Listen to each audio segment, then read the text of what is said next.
Hello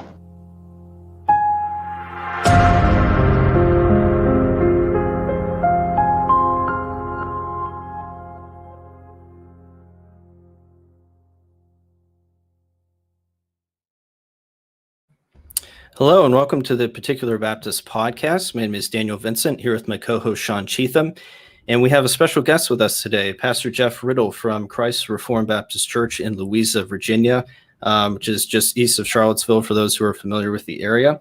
Pastor Jeff, welcome to the show, and thanks for joining us today. Thank you guys for the invitation. It's a pleasure to be here with y'all. So today we're going to be talking about Reformed Baptist topics, particularly are Reformed Baptists Reformed? That is actually, believe it or not, a topic of controversy in Reformed Baptist circles and Presbyterian circles as well. So we're going to be talking about that. But Pastor Riddle, before we start discussing that today, can you tell us a little bit about yourself and your background for our hearers? Right. Thank you, Daniel. Sure. Yeah, a little bit about me. I'm a native of South Carolina. I was born in Spartanburg, South Carolina, and grew up in the low country of South Carolina and in western North Carolina. Met my wife, Llewellyn, when I was a student. We were both students at Wake Forest University.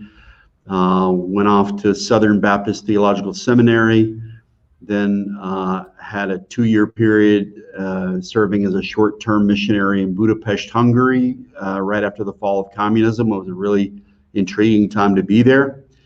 And I taught English and some theology in the Hungarian Baptist Seminary and in an institute that existed right after the fall of communism that no longer exists, that was called the Institute for Baptist Studies.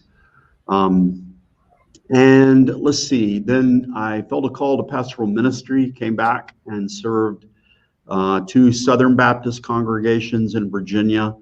And it was during that time that my convictions began to shift, and I discovered Reformed confessionalism, and I discovered the Second London Baptist Confession of Faith, and I ended up making a transition and planting a Reformed Baptist church that is now Christ Reformed Baptist Church in Louisa, Virginia. And we have just passed the 10-year mark of our church having been established. We started in the fall of 2010, and so we're just a little over 10 years old. So I have 5 children, and I think you guys know some of my children. Yeah. And they're up by us. 2 of them are anyways. Yeah. So we have 3 who are out of the home and 2 who are still in the home. And of course, they're the apples of our eye. And then in addition to the pastoral ministry that I have at the church, I have a podcast called the Word Magazine Podcast, where I've come to specialize, I guess, in doing a lot of things related to the text of Scripture and translation of Scripture, although it's not the only thing that I do on that. And I recently, just the end of last year, started a YouTube channel. It's also called Word Magazine. And I have a blog, jeffriddle.net, that I post to fairly frequently.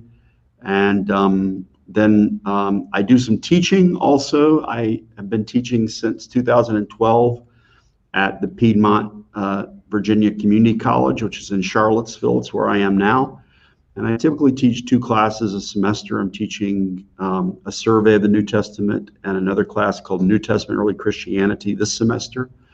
This summer, I'll be teaching survey of the New Testament and survey of the Old Testament. And so I'm looking forward to that.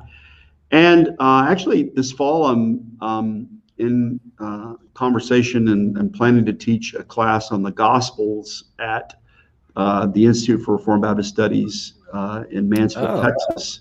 I'm not sure if it's going to be an online class yet or if it's going to be like a 1-week intensive, but hopefully that will work out. And if I can just throw in one more shameless plug, I'm also an adjunct at a school that doesn't exist yet, which is the Reformed Baptist Theological College in Kuala Lumpur, Malaysia.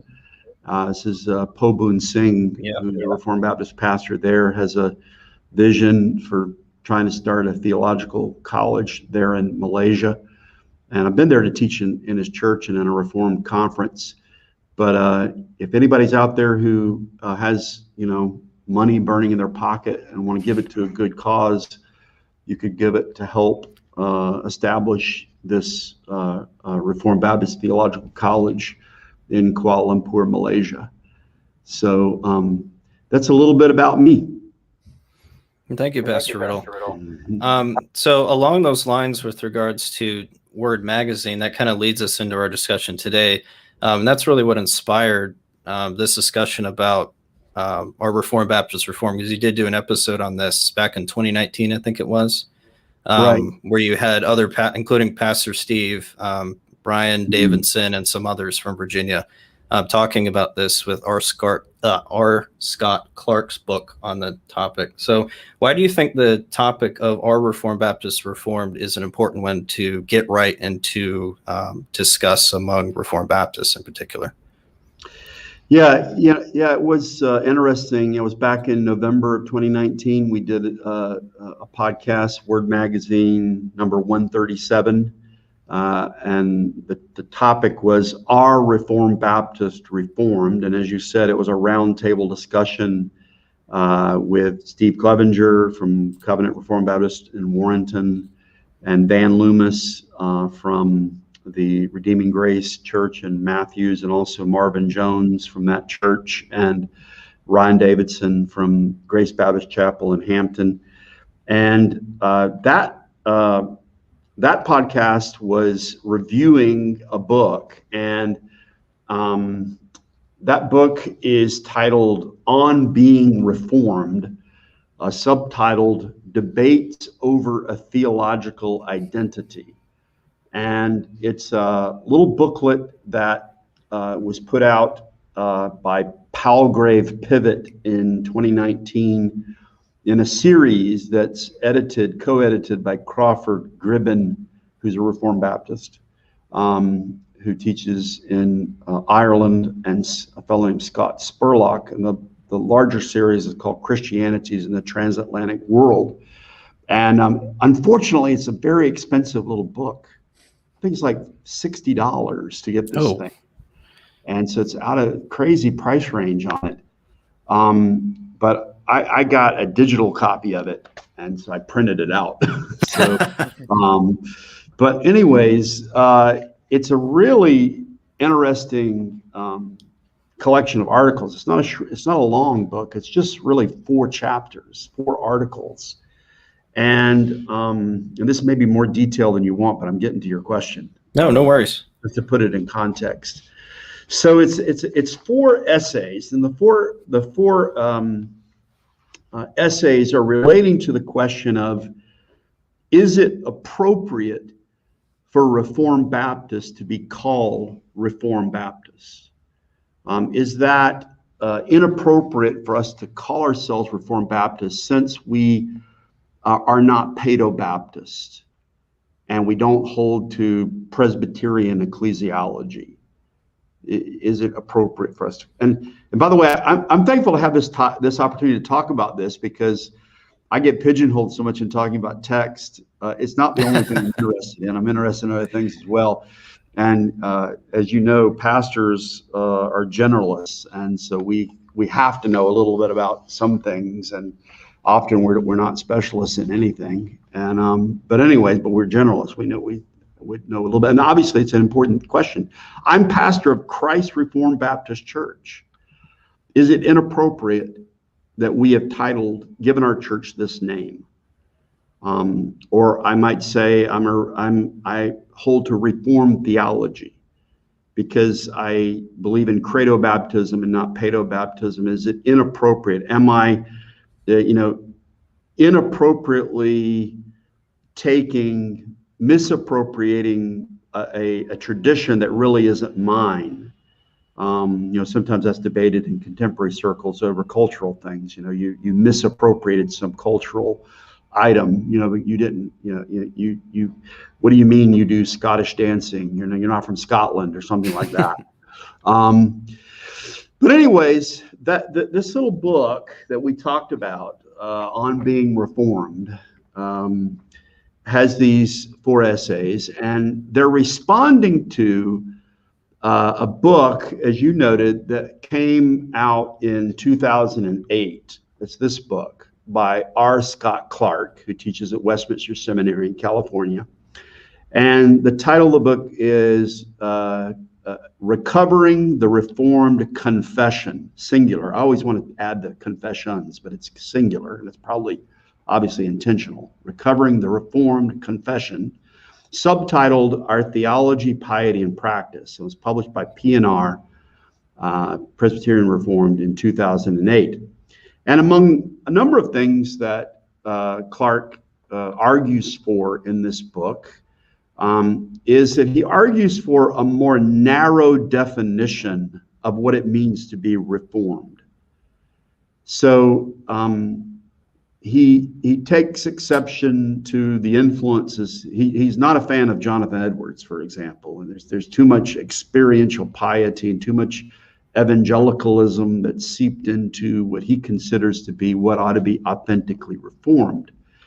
And I think that there's kind of a stereotype that in conservative Presbyterian circles, there's very often a debate about what it means to be truly reformed. And sometimes you hear people talk about, he really wants to define who's TR. And by that, they don't mean Texas Receptus. They mean truly reformed, or reformed, with a capital R, maybe every letter in it capitalized. What does it mean to be reformed?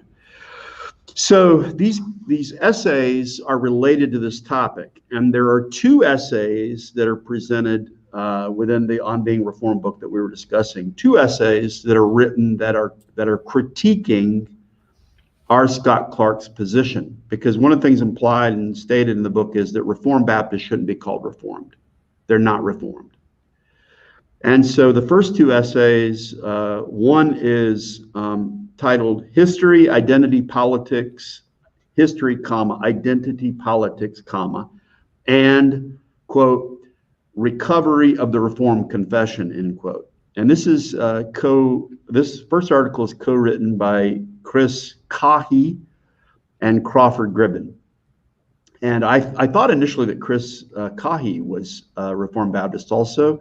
And we did the podcast, and he very nicely sent me a really nice email explaining to me that no, he actually is a Paedo-Baptist, but he still thinks that the narrow definition that R. Scott Clark and others, Daryl Hart and others who have tried to narrowly define what the word reformed and scold Reformed Baptists for calling themselves Reformed, he doesn't agree with that, but he's a Paedo-Baptist himself. And he and Crawford Gribben co-wrote that one. The second article within it that's also a critique is by Matthew C. Bingham. And it's titled Reformed Baptist, Anachronistic Oxymoron or Useful Signpost. Okay, then there are 2 articles basically responding to the critiques. The third article of the 4, and the first that responds to the critique, is by Daryl G. Hart. And it's titled, I love it, Baptists Are Different. Agreed. I'd hope and so. Then the final essay in this little book is by R. Scott Clark himself. And it's titled A House of Cards, ? A Response to Bingham, Gribben, and Cahy. So anyways, it's a really interesting collection of articles. And again, the subject is it proper for Reformed Baptists to call themselves Reformed, or is that term one that's should be narrowed, and it should only apply to people who are basically confessional Presbyterians, are really the only ones who can properly use this term. And I guess maybe they would say the Dutch Reformed, maybe people who hold to the Westminster Confession of Faith or the 3 forms of unity, they could properly call themselves Reformed. but Reformed Baptists, don't have a right to make use of that term, if that makes sense.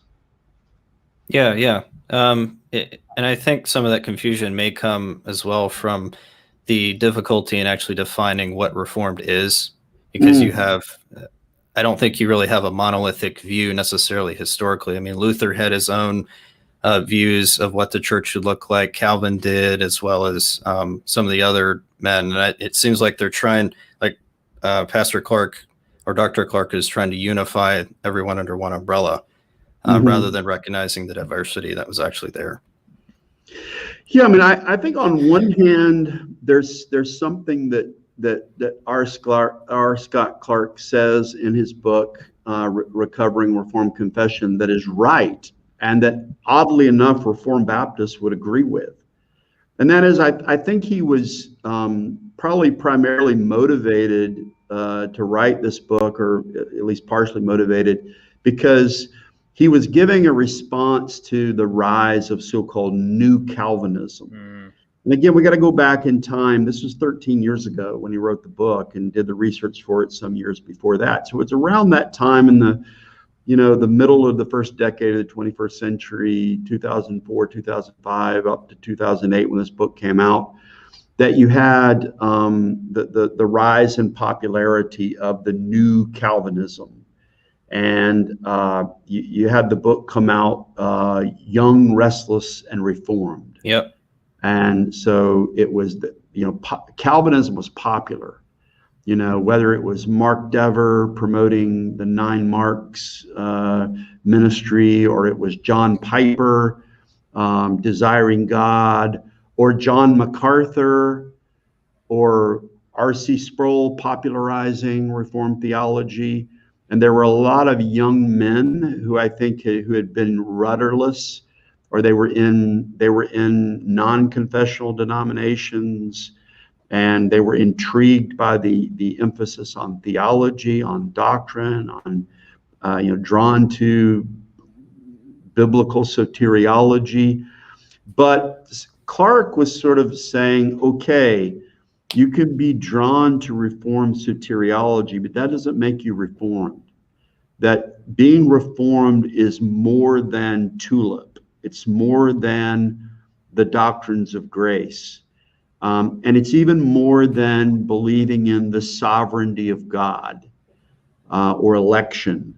But he would say that the term reform should classically relate to a fuller orbed worldview or system that incorporates not only Reformed soteriology, but also other aspects of Reformed theology, like covenant theology, like upholding the abiding validity of the fourth commandment, and a view of the moral law of God, that should affect the view of the Christian in culture, church ecclesiology, that the church is led by elders, and cessationism, that, as it's stated in chapter 1 of the Westminster Confession of Faith, that God's previous ways of revealing himself having ceased, that to be a charismatic Reformed person is oxymoronic. And so I think he was rightly critiquing that. And the funny thing is, we would agree with him. Yes. Mm-hmm. Yep. There's a difference between John Piper and somebody who's part of a Reformed Baptist church. Or we would say, yes, it's improper for John MacArthur to be identified as Reformed.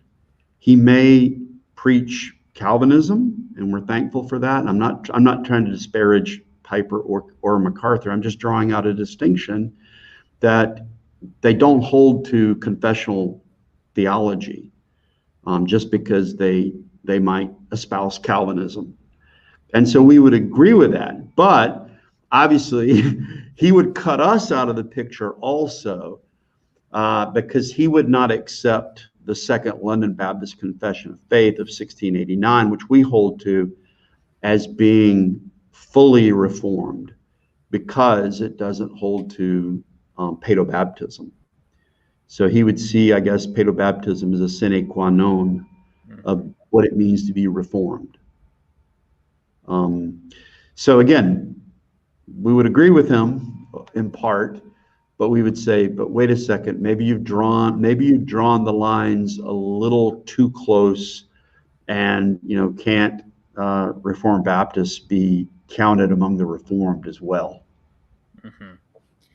Yeah, so that'll really get into our next question. What specifically does Clark think makes Baptists not Reformed? We shouldn't be considered Reformed. What is it about credo baptism that ultimately he thinks contradicts what should be Reformed theology? Yeah, again, I think that probably the two main things would be our views on baptism and our views on ecclesiology. Those are probably, again, be the two major things that he would probably identify. And I think I'll point you, again, I wish this thing were not so doggone expensive. But the opening article in this collection of essays on the On Being Reformed book, the one on history, identity, politics, and recovery of the Reformed Confession by Kahi and Crawford Gribben, is really good in that they point out that those who are sort of self-appointed Reformed policemen who have given themselves the task of supervising the boundaries and defining who can be Reformed and who are not, run into some difficulties because historically the Reformed tradition is hard to define, and it's not monolithic. This is the point they make in the opening essay, that it's not monolithic. So they would say, the title of his book, Recovering Reformed Confession. Which confession? And they would say, there is no single definitive Reformed confession that can be retrieved or recovered, but that the Reformed tradition is more diverse. It's more like a family tree that has many branches. And it's hard to say, define, what the root is that would exclude some of the branches that come out from it. So they give one example, and they just talk about the Westminster Confession of Faith. If you're going to say, okay, the Westminster Confession of Faith is going to be the standard, they point out that there are actually 4 principal editions of the Westminster Confession of Faith. There's the English edition that was in April of 1647. There's the Scottish edition in August of 1647. Then there was an American revision of it in 1788. And then finally there was a Presbyterian Church USA revision in 1903. And so Presbyterians do not monolithically agree on the Westminster Confession of Faith. There are differences among those who are Presbyterians as to which one of these editions that they would hold to. And among Presbyterians, there are some rather intense disagreements about things like, should you practice exclusive psalmody? What is the proper relationship between the church and the state? You got theonomists on one side, you got two-kingdom theology maybe on the other side. What is the Reformed position? You have different ideas about what it means to keep the Sabbath, maybe different ideas of what it would mean to hold to cessationism versus continuationism. So Presbyterianism is not monolithic. And the biggest example that they point to in the article, which I think is the Achilles heel of R. Scott Clark's argument, is the church-state relationship. Because if you're saying that in order to be truly Reformed, you have to hold to the Westminster Confession, the original English edition of it, then they point out you would have to hold to some form of theocracy. And they would say, hey, you contemporary Presbyterians who hold to two-kingdom theology, and you think that the state is guided by general revelation, whereas the church is guided by special revelation, you're in violation of the Westminster Confession of Faith, and maybe you shouldn't be called Reformed. And I think R. Scott Clark uses what he calls a time machine analogy, and he said, if we got most of these people who said they were Reformed, if we got, Piper in a time machine and put him back at the Westminster Assembly, he would be denounced as a heretic or something like that. And they sort of turned that around and say, well, wait a second, if we took you with your two kingdom theology view, put you in the time machine and took you back, they would say, what are you talking about? You don't hold to Reformed theology with respect to the role of the state in enforcing the orthodox beliefs of the church. You have a modern conception of that. So the Reformed tradition is not monolithic, and it has been revised. It's a living tradition that's been revised as time has gone on. In fact, they make a very interesting point, and that is they say that actually most modern Presbyterians now hold a view on church state that is the same as the Second London Baptist Confession of Faith of 1689. They have evolved over time to our position on the relationship between church and state. They put it on page 24 like this: we are all Anabaptists now. Oh. Ouch. So anyways, it's a very well-written essay, and it makes some really great points. But I don't know if that answered your question or not, Sean. Oh, that's perfect right there. Mm-hmm. Moving on, we were talking about how it's sort of hard to define what Reform means historically because there's more diversity than some necessarily see within the historical Reform tradition. What would you say the core distinctives are? Yeah, well, I think I was just saying that tulip is not enough, that Reformed soteriology is not enough. That's not to say that it's not important.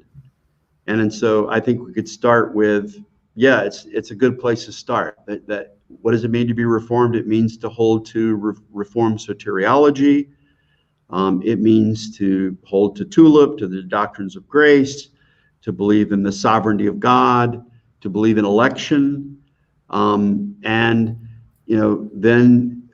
some of the things that I mentioned before. I mean, it also means, I think it means holding to orthodoxy, broadly conceived, Catholicity in doctrine, that we hold to classical theism, for example. If we take chapter 2 of our confession, so to affirm, that God is without body parts or passions.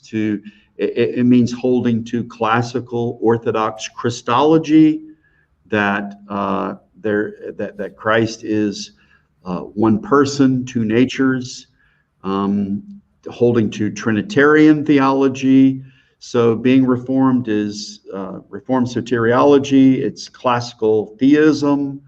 Then, going on to things like, a Reformed view of the law, upholding the moral validity of the Fourth Commandment, saying that the Fourth Commandment, hasn't been jettisoned, but we are still, it's still upon our consciences to remember the Sabbath day by keeping it holy. It's holding to biblical or Reformed ecclesiology, that there is the role of the elders as teachers and as rulers and administrators in the churches. Although we would have a difference on how those presbyters and how churches relate with one another. But if you're fully, I think if you're confessional, if you're 1689 confessional, you believe in chapter 26 also in the necessity of communion among churches. And holding to cessationism,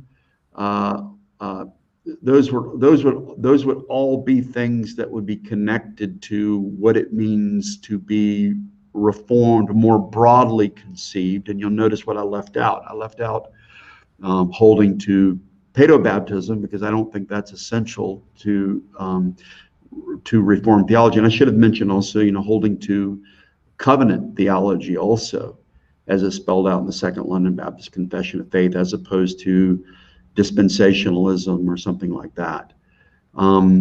So those would be, some of the points maybe more broadly conceived.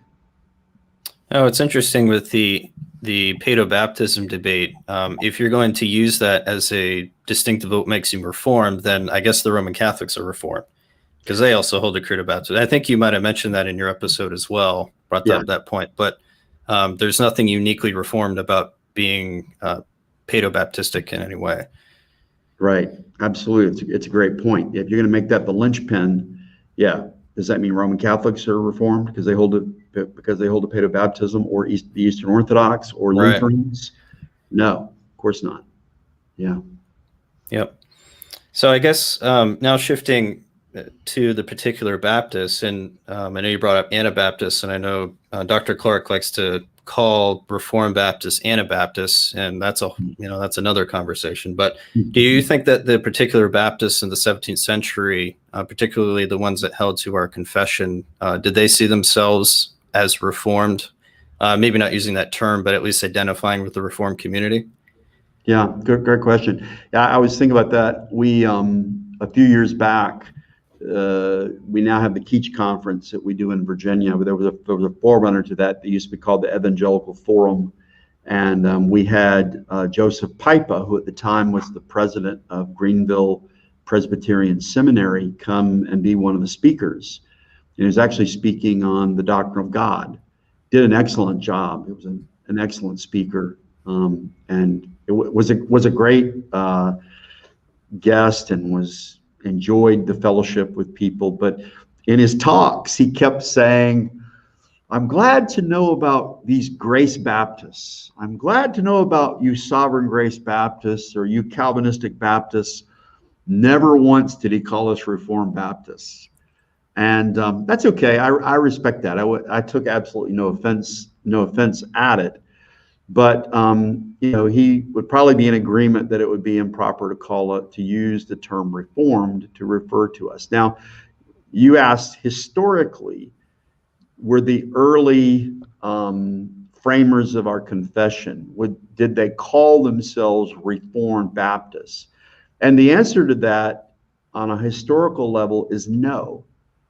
They did not call themselves Reformed Baptists. If you go back and read the writings of the 17th century men who were in the vanguard of the 1689 confessionalism, they did not call themselves Reformed Baptists.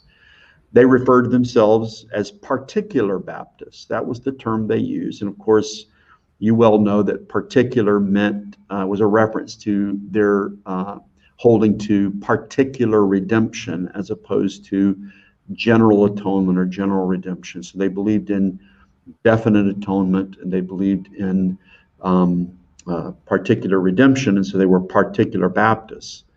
But that doesn't mean, though they didn't use that exact term, that they did not think of themselves as being part of the Reform movement more broadly conceived.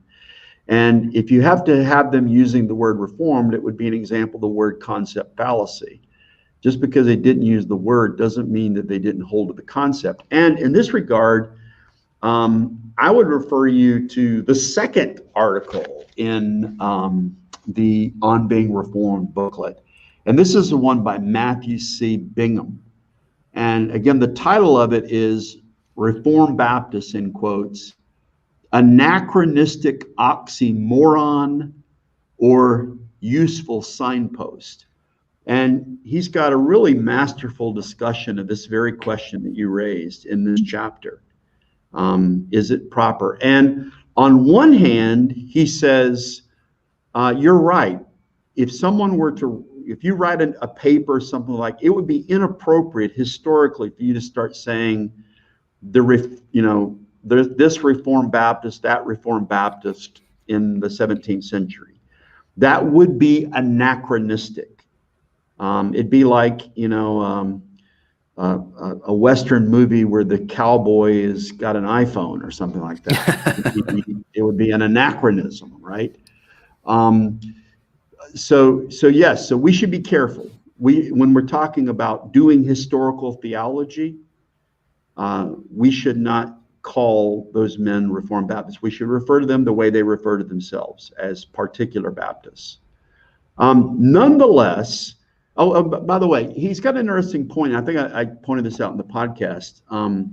It's on page 33 in the book, the essay, where he kind of traces when did people start using the term Reformed Baptist. And Bingham says he traces it to the 1950s. And I've heard a couple stories on this, but this is from from this book and his article within it. And he traces it to a fellow named Robert W. Oliver. And he did a paper called Baptist Confession Making, 1644 and 1689. He did a presentation in 1989 to the Strict Baptist Historical Society. And in that presentation, he suggests that the first time Reformed Baptist was used was among Baptistic students who were attending Westminster Chapel in the 1950s when Martin Lloyd-Jones was preaching there, kind of in his heyday. And they were rediscovering Reformed theology and the Puritans alongside the Presbyterians and Congregationalists and Calvinistic Methodists and whoever else was there at Westminster Chapel. And they were rediscovering the Second London Confession, and they were beginning to say, hey, I relate to this. I'm Reformed in my theology, but I'm Credo Baptist. And they started calling themselves Reformed Baptists. So that's where, according to Bingham, citing Oliver, that's where the term in modern day usage began to use. I've heard different stories. I had heard that it first was used at Westminster Seminary in Philadelphia with, and his name has just gone out of my mind, the pastor of Grace Reformed Baptist Church in Carlisle. Who am I thinking about, guys? Chantry, sorry. Yep, yeah. Chantry. Walter Chantry. That Walter Chantry and some had coined the term.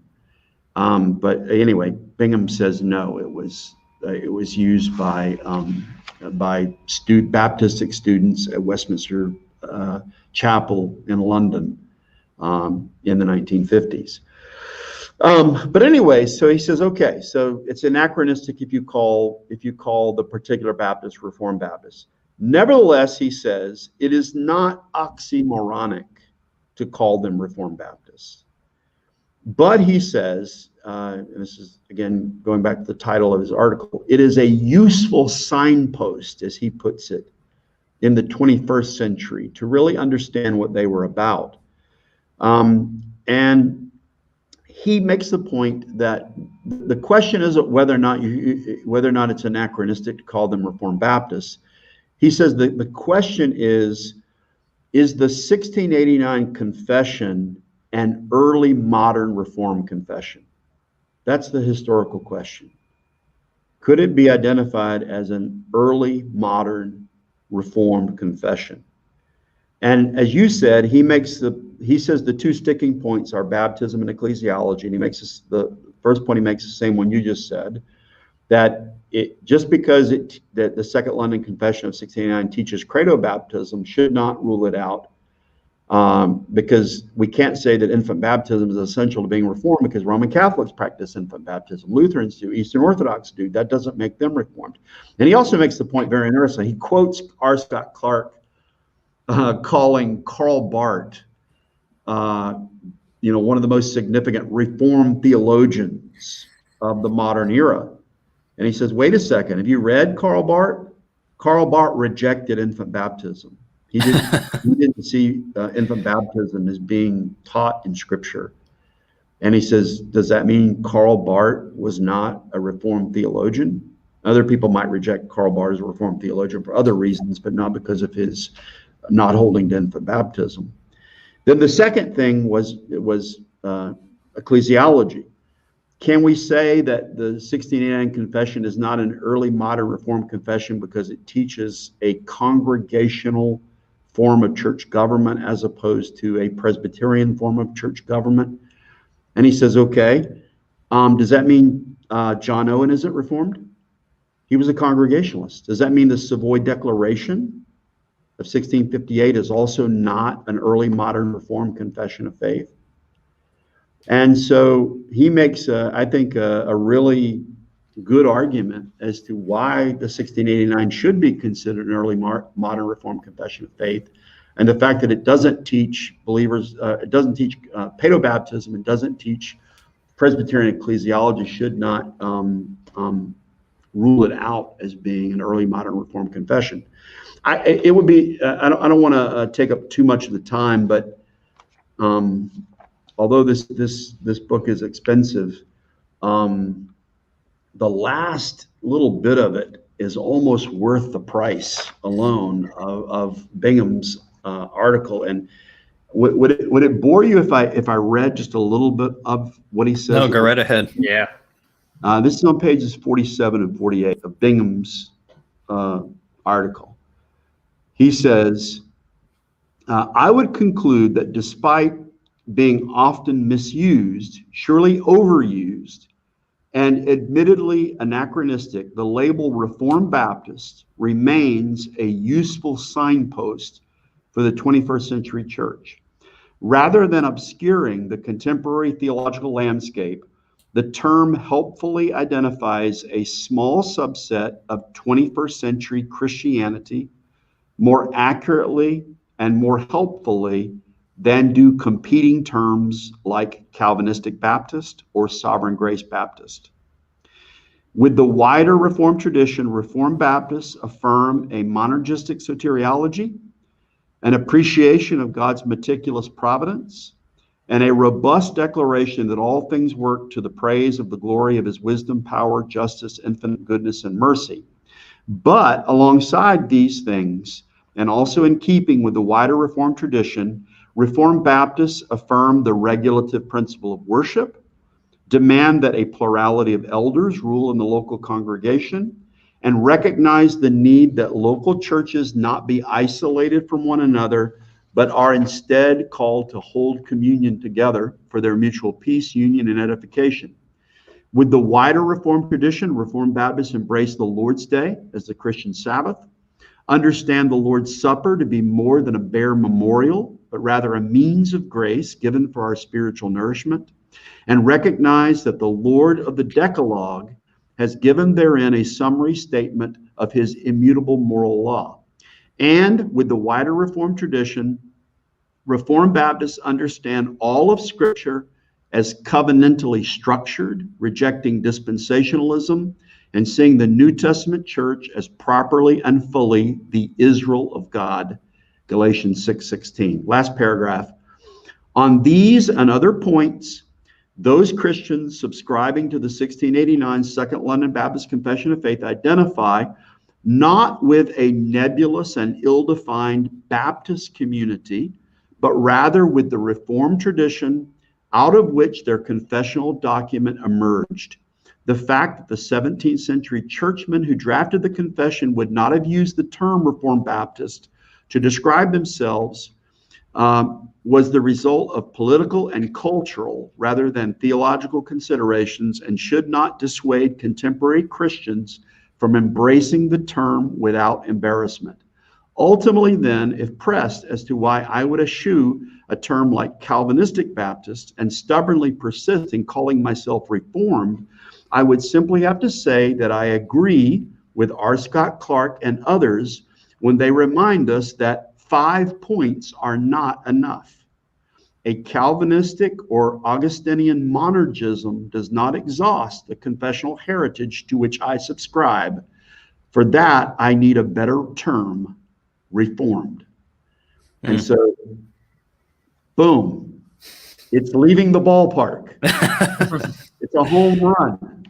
I think he said, what we would want to say with respect to those who are Reformed brethren, our Presbyterian friends who may disagree with us on this. And I have full respect for R. Scott Clark. I'm glad he's trying to draw some lines. I'm not going to criticize him for that, but I don't think it's inappropriate for us to call ourselves Reformed Baptists. Yeah, and I think it's important to have a distinctive, because especially in the United States, when you say Baptist, that has a lot of baggage that comes with it. We have to distinguish ourselves from what we mean when we say Baptist. We're not saying we're Southern Baptists or we're fundamentalist Baptists. We are being distinct in what we mean, and I think that's important. Like you said, it's a signpost that points to a historical reality that can't be ignored. And I think when people, we have people that come to Covenant that are looking for a Reformed church. And if we call ourselves, Grace Community Church or something like that, that doesn't really tell them what you believe right off the bat. And we shouldn't be ashamed to wear that on our sleeve, I don't think. I think you're right. Yeah, absolutely. It helps. I mean, we went through this debate within evangelicalism, like you said, there was this sea change. I remember back, when all the churches used to be whatever Baptist church, whatever Methodist church, whatever Presbyterian church. And then when we went through this period of evangelicalism where everything was, this community church or whatever. And now we've got the, one word names for churches, Mosaic Church or something like that, whatever. Life Church. Yeah. Right. But, labels are useful. The old saying is, you want to put labels on the salt and pepper on your table so you know which one, you're putting on your food. Labels are good.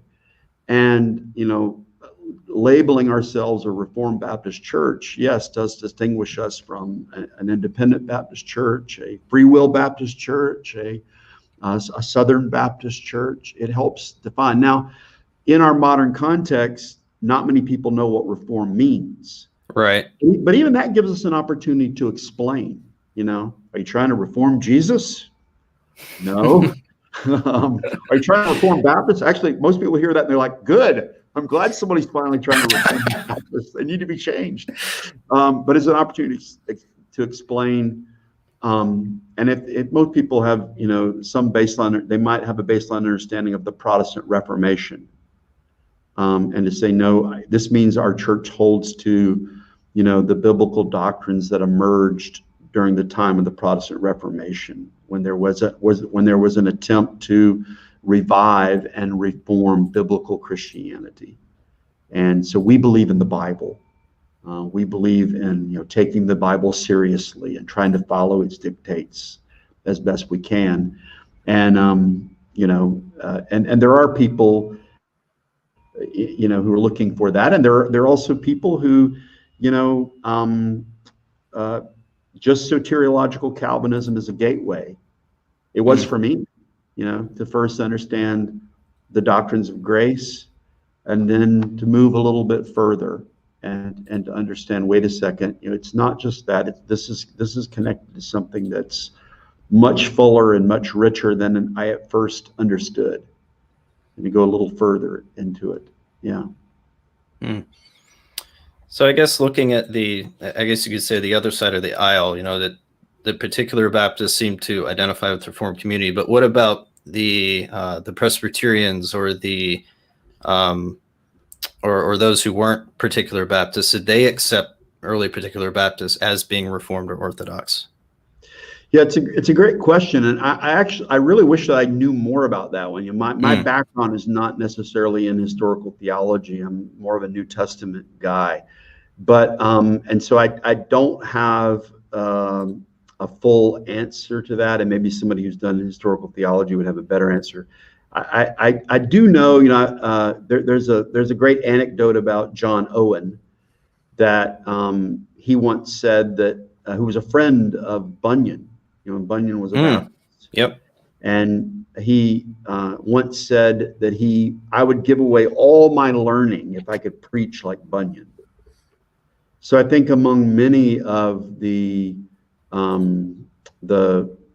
whether they were Congregationalists like John Owen or Presbyterians, I think there was some respect. Of course, there were a lot of polemics too over baptism, and because of that, that they might not have acknowledged. I think a lot of the early, as I understand it, a lot of the early particular Baptist ministers, first of all, not a lot of them were university trained, although some were. Someone like Hansard Knowles was, but a lot of them were not. They were like Bunyan, who was a tinker, but, was obviously brilliant and just had avenues to formal education that had been closed to him, but was obviously a genius. So it's not to say they weren't smart, they were, but sometimes they didn't have the same credentials as a lot of the people who were in the vanguard, the Westminster divines, for example. And also, I think because of sometimes the smallness and the obscurity of the churches, they didn't always have the financial support that the ministers in other congregations had, and so a lot of times they were bivocational. They were doing other things to support themselves, and so for those reasons, they didn't write as much. We do have some writers, but they didn't write as much. I mean, the Presbyterians have a wealth of literature that the early particular Baptists didn't produce. They were smaller again, and they had less influence in the larger world, and they had less education. But we know that eventually, I think that the Reformed Presbyterians and those who were particular Baptists did see themselves as co-belligerents, particularly when you had the resurgence of the monarchy, and when you had the Church of England that was sort of standing against both of them. I think they certainly would have seen themselves. And then we know that the early particular Baptists, they happily quoted from John Calvin, and they also admired, the Westminster divines. And I think they probably especially had a lot of camaraderie with the Congregationalists, like John Owen, as I've already mentioned.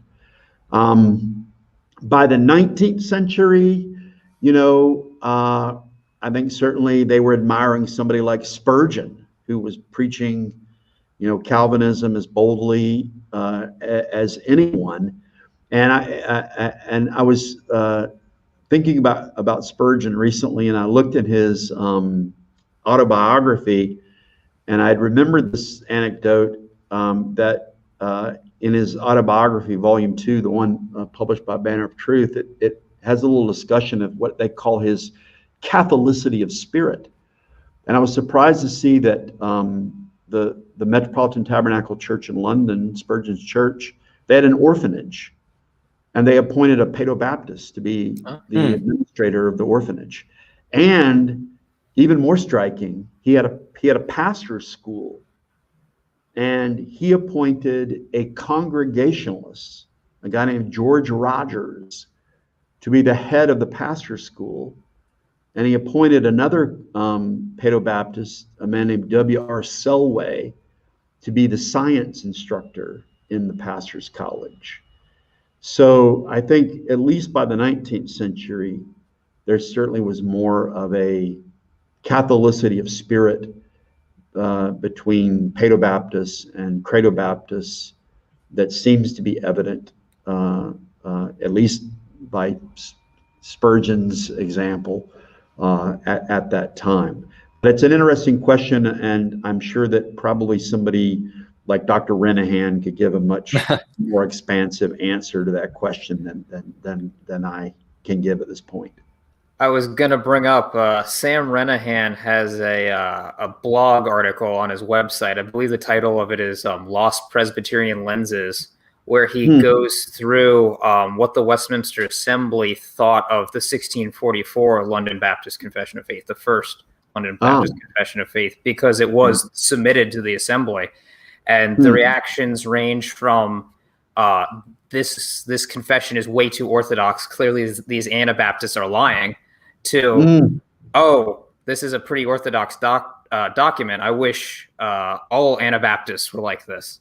So there was a recognition there that what the Reformed Baptists of the time had as their confessional document was very orthodox, even if they didn't necessarily agree with all of it. And then, right, if memory serves, there was actually at one point an association in England between some Reformed or particular Baptist, Congregationalist, and Presbyterian churches. I think it was in the very early 18th century, 1702, the year 1702 strikes in my mind, where they were briefly trying to promote the gospel in London or in England. I don't know how long it lasted, but obviously they recognized some sort of fraternal relationship there. Right. That's a great point. I mean, we certainly know. I mean, we know. The question was how the stream went from the Reformed Presbyterians to the particular Baptists. I mean, we know certainly the particular Baptists, think about it. They took the Westminster Confession of Faith and adopted so much of it verbatim. So certainly we know the stream from the particular Baptists to the Westminster Divines. They respected them and they accepted, so much of what they taught. And I'm sure, again, somebody has more information about what that stream went back. It's actually reminding me, like I said, my background is more in New Testament. And there's a book by a New Testament scholar, our early Christianity historian, Robert Wilkin, who taught at the University of Virginia.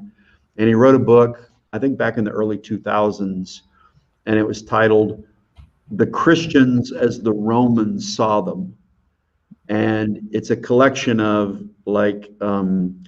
this is what, there was a guy, a philosopher named Celsus. This is what Celsus said about the early Christians, or this is what Julian the Apostate said about the early Christians.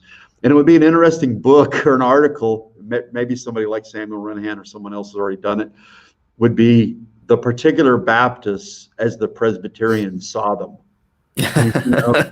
And just have a collection of statements could be polemical, they could be charitable, whatever it might be, comments like that on how they viewed. You were talking about that one. I think I've read some of those comments relating to the 1644 to the first London Baptist Confession of Faith, but I don't recall reading ones reacting to the 1689. But that would be an interesting. Somebody go pursue that as an article. I'd like to read it when you're done. Anyway. Now, it's interesting if that is true, that the Westminster Divines did accept the particular Baptists as part of the Reformed community, then Dr. Clark really stands alone in his view, historically and contemporary thinking. I would guess that there would have been, so he would have had some people on his side. Probably, yeah. But maybe there would have been some that would have been more charitable, like an Owen. Yeah. And certainly the Reformed Baptists, the early particular Baptists, loved John Owen. Yes. And they quote from him all the time, and they admired him very much. So Presbyterians and Baptists were both persecuted by the same body, so there was probably unity there based on that till the I think it was the Act of Toleration came out. Yep. They were both severely persecuted. So, right. So we've already touched just there on John Owen. Do we want to discuss him a little bit more? Because I do think he ultimately is a very important point in this argument, because John Owen, behind the Savoy Declaration, if Dr. Clark wants to say there's only one confession, one Reformed confession, the Savoy is very similar to the Westminster. And also they put their differences in church government into an appendix. It's not even in the confession proper. Right. So they even viewed that as a secondary issue. Would Dr. Clark view the Savoy and the Congregationalists as Reformed? And if so, they don't necessarily, especially later John Owen doesn't have a Presbyterian covenant theology view exactly. He has something that's much closer to the particular Baptist view. Yeah, but if we say the two distinctive points, that Clark seems to be saying the two distinctive points would be the issue of baptism and the issue of ecclesiology, Owen would be an interesting case because he would agree with him on baptism, paedobaptism, but he would not hold the Presbyterian view of church government. But I sense that probably Clark would want to hold out for affirming Owen as being reformed. And you mentioned Owen's covenant theology, and he definitely, I think, represents a different, as I understand it, a different view of covenant theology than that would have been held by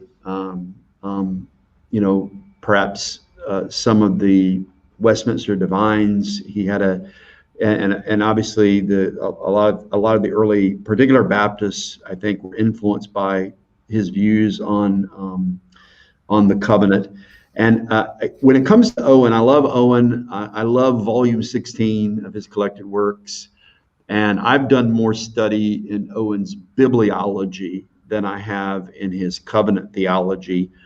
But anticipating, that we might talk about that, I pulled this book off my shelf, and maybe you have this as well. I still need to get that. Yeah. For that question, the question of is Owen someone who was reformed but didn't hold to the same covenant theology as the Presbyterians? This book that's co-edited by Ronald Miller, James Renahan, and Francis Orozco has Nehemiah Cox, who's an influential particular Baptist, and it has his work on covenant theology from Adam to Christ, but then it also reprints within it Owen's exposition of Hebrews 8, verses 6 through 13. And the book sort of makes the point, I think, that on one hand, if you look at what Nehemiah Cox says about the covenant, and if you look at what John Owen says about the covenant, you see that they're very similar.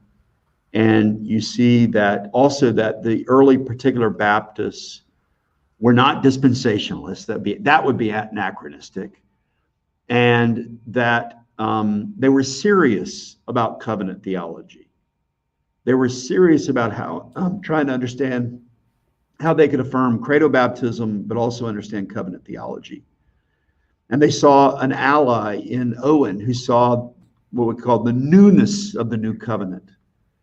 And so on one hand, it's making that point. This book is also is making the point that, however, that Owen should not be hijacked by those who hold to the contemporary new covenant theology that's been promoted by some people that downplays the abiding validity of the moral law.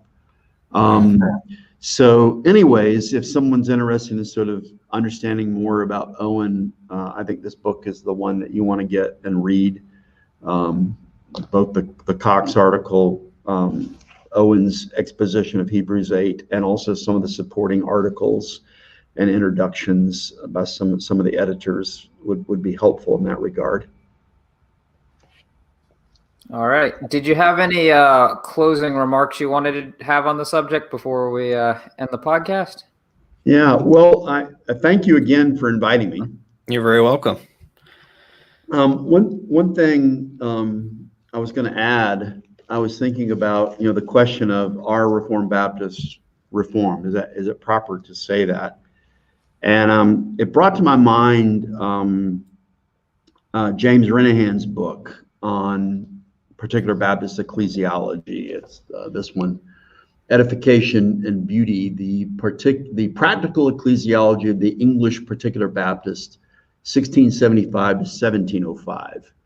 And this, I know I'm throwing book recommendations all over the place, but anyways, this is a good book as well to understand particular Baptists and approach the question of, is it proper to call them Reformed?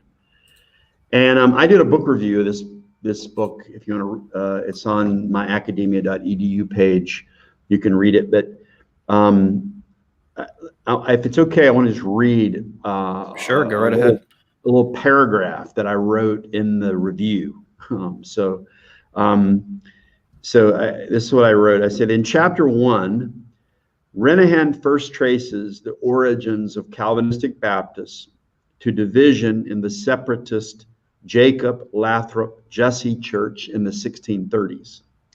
Based on his examination of the Kiffin manuscript, Renahan concludes that these early Baptists most likely restored the practice of baptism within their own circle rather than through contact with Dutch Anabaptists.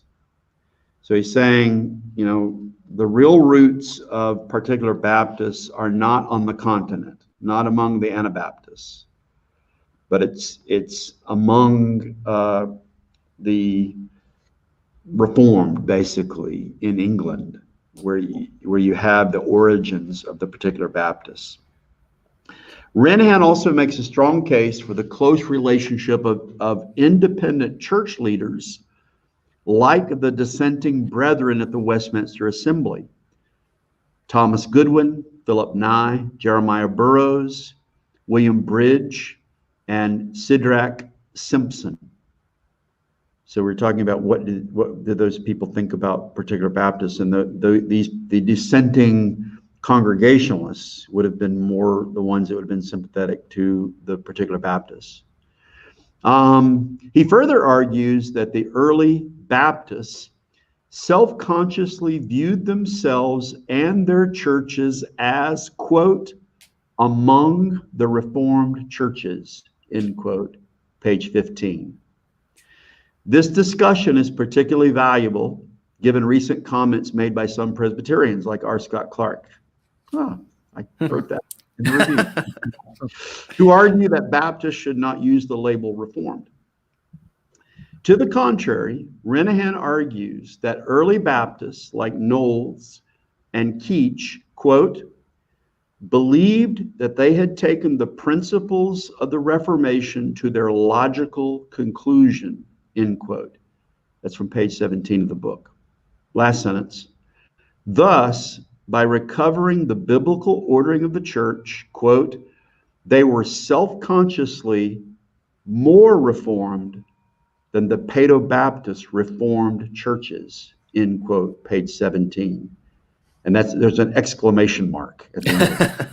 Brutal. Now that one, thank goodness Renahan said that and I didn't.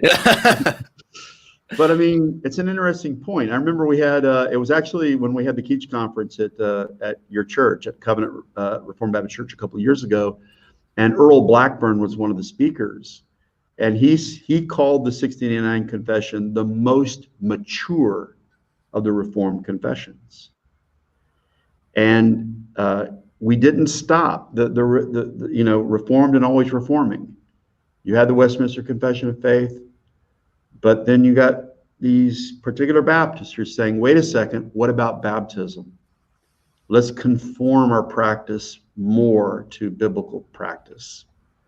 What about church government? What about the relationship between the church and the state? And so, again, we would see ourselves as continuing Reformed thought. And we believe more closely reforming the church, bringing it into closer conformity with biblical practice. Now, and again, that may sound arrogant, it may sound elitist. It's not meant to be that, but we want to be, our conscience want to be captive to the Word of God, and yes. we want to conform to it. Now, I will say, I mean, it's wonderful. We have wonderful relationships with our Presbyterian and Reformed brethren, and it doesn't bother me if they say, "Hey, I don't think you should use the word Reformed," and as long as they're willing for me to offer a justification why I think it's okay for me to do that. And I have great friendships and relationships with Presbyterian brothers and sisters, and I don't mean to cast any animus upon them in making any of the statements I said today. Amen. Amen. Well, Pastor Riddle, again, thank you for joining us. And to those who are listening, thank you for joining us as well. We'll be back next week, Lord willing. Until then, have a great Lord's Day and weekend. Blessings. God bless you all.